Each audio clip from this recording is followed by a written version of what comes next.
Okay, hello. We are on the set of Legend of the Seeker, and if you'd like to come this way, I'll show you.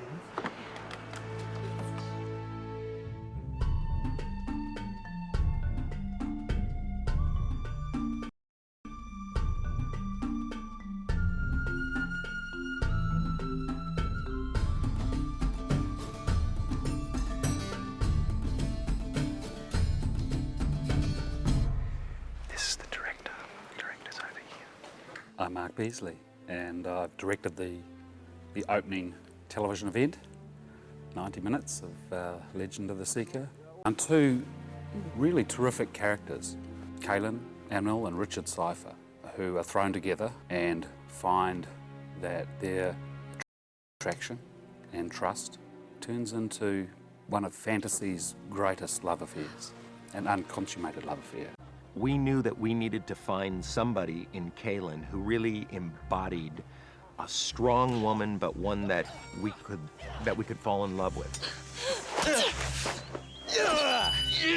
She was a California girl who moved to New York to be on the stage, and she came in the room, brought her back to Los Angeles, and won the part over many other people. And we thought, wow, great, we found somebody for Richard's romantic lead and somebody who has the strength to be a co-lead. And what we didn't know at the time is how physically agile she is, what strength she has as a character, so that you can go to her close-ups and action sequences and she can sell everything.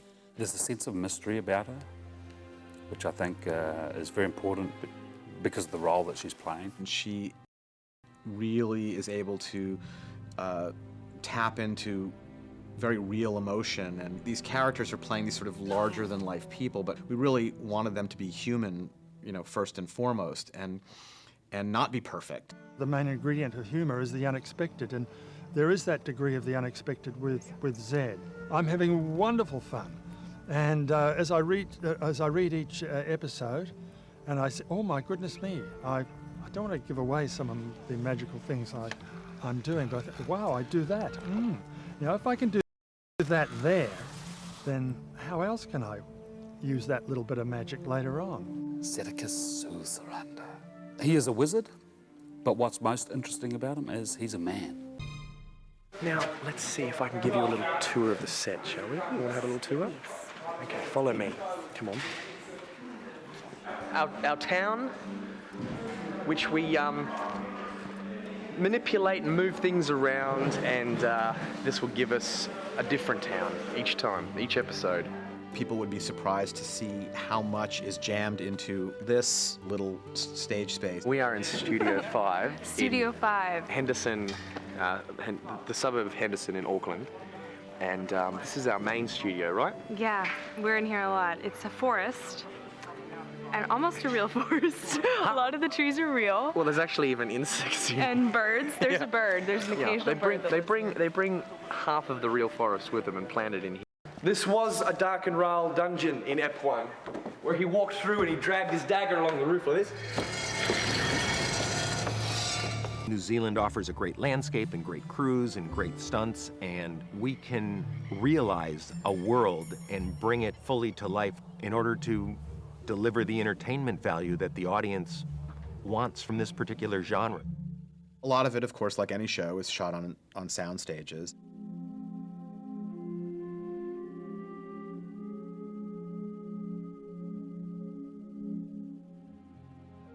When you're surrounded by this, you can lose yourself easily.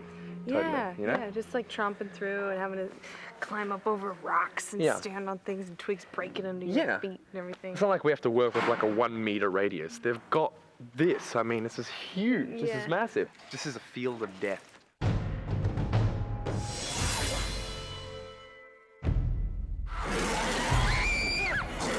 The Gars is a 12-piece prosthetic. Basically, most of it is a head cowl, a face appliance, chest appliance, back appliance, shoulders, finger extensions, leg appliances, feet, and a lot of body painting. Awesome.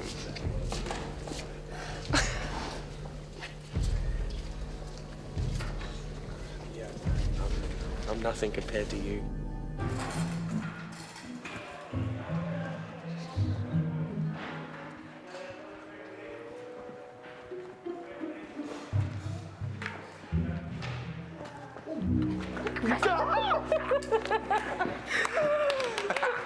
You dead! We got you. Yes, mistress. How does it feel to be in something that's not like normal clothes? Quite heavy. Yeah. Especially after having 'Cause it's all- lunch. Yeah, right. It's all real leather, eh? And everything. Yeah, eh? yeah. It's quite heavy, eh? Yeah. All of our costumes are all designed and built from scratch. Richard is a woodsman, so his costume is a very functional costume. There's leather, the colours are, you know, sort of quite earthy. And this is where Kaylin keeps her daggers. There's none there at the moment. No, no daggers there right now. We don't need to fight yet, do we? I should be armed at all times, but for a set tour, I figured I'd be all right. I wouldn't get into any scrapes. So this is a Kaylin Confessor coat. The weight of this is, it's quite a heavy fabric, which gives it a really good flow. The velvet catches the light a little bit. It's lined with silk, so that if you see the inside, it sort of you get a kick of light. It laces down the front. There's hand stitching all the way down here in a metallic thread that's one thread silver, one thread gold.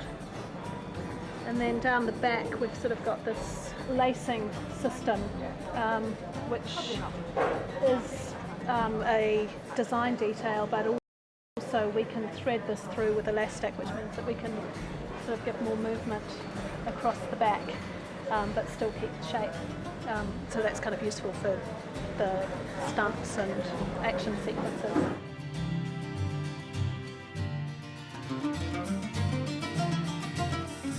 One thing that exists in New Zealand, and some of this, you know, has to do with the television industry that was created by Rob Tappert and Sam Raimi many years ago during Xena and Hercules, is that there are some just extraordinary stunt performers and fight choreographers. Alan Popperton, the stunt coordinator and swordmaster for the show, put together a very intense sort of training regime from day one, which they learnt, and it taught them everything from the basics right through to double swords, and naming each part of the weapons that they were using. Craig came with a massive amount of adrenaline and just buzzing, and was really, really keen on trying anything that we threw at him. And Bridget, with her sort of a dancing style background, good flexibility with the dancing as well. I think you see a man and a woman fighting together as equals. And a lot of fantasy, science fiction, action generally has either a male hero or a female hero. But this show has both.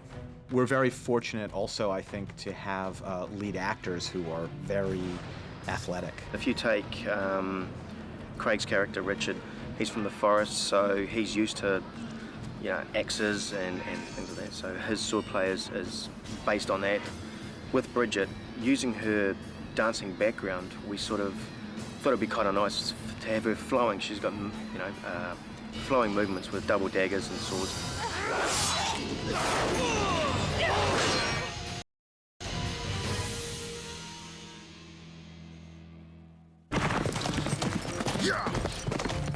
The horses that we got on set belong to Wayne McCormick, who is, we call him the Gentle Giant. He is an absolute pleasure to work with on set. Him and his horses, it's just this calming effect, and I've never dealt with it before, ever. We do a lot with surprisingly little. There are also, you know, some incredibly talented artists in New Zealand. We continue to be blessed with working with people who are just total professionals and bring all kinds of qualities that we had never hoped for as producers. I think that the ability of the people in New Zealand to make many, many loaves and fishes out of one loaf of bread and one fish is astonishing.